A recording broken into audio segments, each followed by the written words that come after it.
Vamos lá, pessoal. Bom dia a todos. Vamos iniciar mais um plantão de dúvidas da oficina de prática da pós-graduação de Direito Registral Notarial. É com muito carinho que nós, de fato, iniciamos essa pós, tá? Essa pós que é um sucesso. A pós de Direito Notarial e Registral é uma pós para advogados, para escreventes, oficiais. Nós temos alunos procuradores, muitos escreventes, muitos oficiais. Eu acho que de cartório de imóveis nós temos pelo menos 23 oficiais de cartório de imóveis.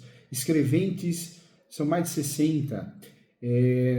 Tabeliões de notas, acredito que nós tenhamos aí pelo menos 27 tabeliões. O Rogério, o Almir, Samir, a Angélica, a Angelina. Então é muita gente. Então é uma pós para fazer a diferença, para a gente discutir a prática, como que funciona a prática de verdade.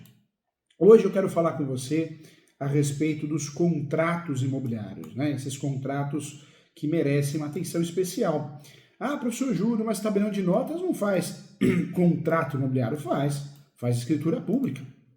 Escritura pública é um contrato. Nós temos que entender o real teor desses contratos. Então, vamos juntos, vamos navegar, vamos conhecer, vamos praticar. Quando eu falo de escritura pública, qual que é a importância da escritura pública? Na verdade, nós temos um artigo, o artigo 108 do Código Civil, que esclarece muito bem que toda transação imobiliária acima de 30 salários mínimos deverá ser feita por escritura pública. É a regra do jogo, para compra e venda, para cessão de direitos hereditários. Então, essa é a ideia. A escritura pública é a forma escrita de um ato jurídico, ou seja, um veículo de conservação e publicidade das manifestações de vontade que acabam originando negócios jurídicos ou atos jurídicos em sentido estrito. Então, esse é o grande objetivo. Quando nós falamos da escritura pública, quem faz é o tabelião de notas, não resta dúvida. A escritura pública pode ser feita de compra e venda, compromisso, promessa, escritura pública de uso capião, escritura pública de inventário, de divórcio com partilha de bens. Então nós temos várias espécies de escritura pública, não é só compra e venda. A escritura pública é um documento que comprova, sim, a existência ou a realização de um ato ou um negócio entre duas pessoas. Costuma ser usada para validar divórcios, separações, união estável também, não podemos esquecer, doações, inventários, constituição de empresas também, e, sobretudo, compra e venda de imóveis é o cenário mais utilizado no Brasil. Um dos processos mais importantes na hora de adquirir bens, né? Porque é obrigatório, conforme o artigo 108, eu preciso fazer a escritura pública e recolher o tributo para conseguir registrar no cartório de imóveis. Cartório de imóveis é o cartório fim, escritura pública é o cartório meio, eu falo, fica mais fácil, mais didático de explicar. O documento, portanto, ele tem a função de formalizar juridicamente um acontecimento, um acordo ou um negócio entre duas pessoas, né, garantindo a autenticidade, a segurança e a validade do ato e tornando também obrigatório o cumprimento do acordo registrado. E dessa forma, gente, eu trago para você que a escritura pública ela é e pode ser utilizada também em disputas judiciais, pois ela serve como prova. O Código de Processo Civil esclarece que nós temos duas provas. De um lado, as provas documentais, documental em sentido estrito, qualquer papel, algo palpável. Temos a perícia, que é uma prova documental. Temos também, além da perícia, temos a inspeção judicial de um juiz e temos a ata notarial, que é uma escritura pública. Então é importante falar sobre isso. Podemos usufruir da escritura pública até para fazer prova de difamação, calúnia, ameaça nas redes sociais, ou seja, uma escritura pública com teor probatório. Então, isso também é importante, é uma novidade do CPC. No caso de compra e venda, a escritura pública é o documento que comprova que uma transação foi feita entre o comprador e vendedor. É um passo obrigatório antes do registro no cartório de imóveis competente. Para solicitar a escritura pública, nós temos que ter em mente o quê? Por se tratar de um instrumento público, ela só pode ser elaborada por um tabelião de notas, profissional que confere a sua fé pública à escritura e dá a ela o valor probatório, que é considerado como verdadeiro serviço jurídico, serviço por delegação do Tribunal de Justiça, os cartórios, podemos dizer que o cartório é o judiciário, por delegação.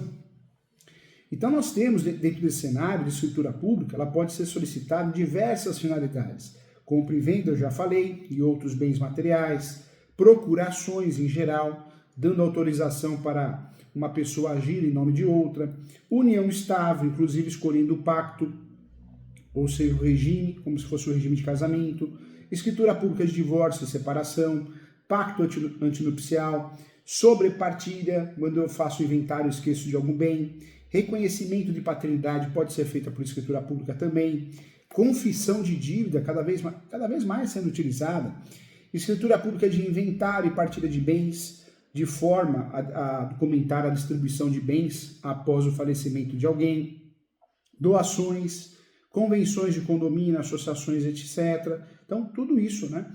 Escritura pública é utilizada nesse sentido. No caso da compra e venda de imóveis, a escritura pública ela é obrigatória, pois é o documento que permite a transmissão, de fato, da propriedade. E há, porém, questões que podem mudar com base na forma do pagamento, por exemplo, também virando compromisso, virando promessa. Mas olha o cenário que nós temos para utilizar as escrituras públicas. Muitas perguntas surgem, né? Professor Júlio, mas quem pode redigir uma escritura pública? Quem pode e qual o procedimento? Não é qualquer pessoa que pode redigir uma escritura pública. Eu sou advogado de muitos cartórios no Brasil, cartório de imóveis, registrador, e faço muita mentoria para advogado, faço mentoria todo dia. Eu atendo uma média de 60 advogados para corrigir peça, tese, precificação. É muito comum aqui no escritório, online ou presencial. Há um tempo atrás, eu fui corrigir um contrato que um advogado fez, estava escrito, instrumento público. Aí eu perguntei, doutor, mas por que instrumento público? Para dar mais validade, mais segurança. Não, está errado. Nós, advogados, o particular, o corretor, nós fazemos instrumentos particulares. A única pessoa que pode fazer escritura pública é o cartório, o tabelião de notas, né? Escritura pública, o instrumento público. Então, cuidado, tá? Não é porque eu vou mencionar escritura pública no contrato de gaveta que virou um instrumento público. Então, é um erro grave.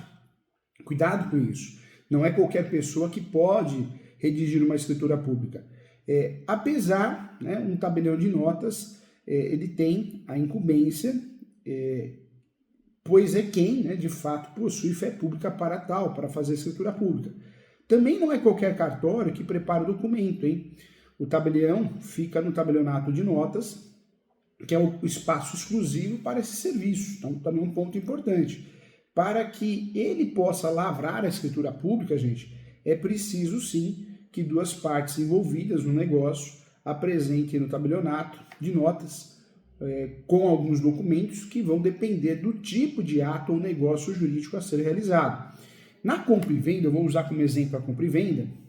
Na compra e venda, por exemplo, os documentos exigidos são documentos pessoais do comprador e do vendedor, então RG e CPF, certidão de nascimento ou casamento atualizada de ambos, contrato de gaveta, né, se existir um contrato preliminar, certidão de inteiro teor com a matrícula do imóvel, comprovante do imposto predial e territorial urbano, IPTU, na certidão do valor venal, certidões negativas do imóvel, guia de recolhimento do ITBI. São os documentos básicos, né, documentos necessários.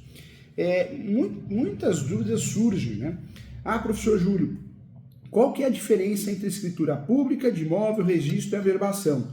É importante a gente conversar sobre isso também, porque gera muita dúvida, né? Então,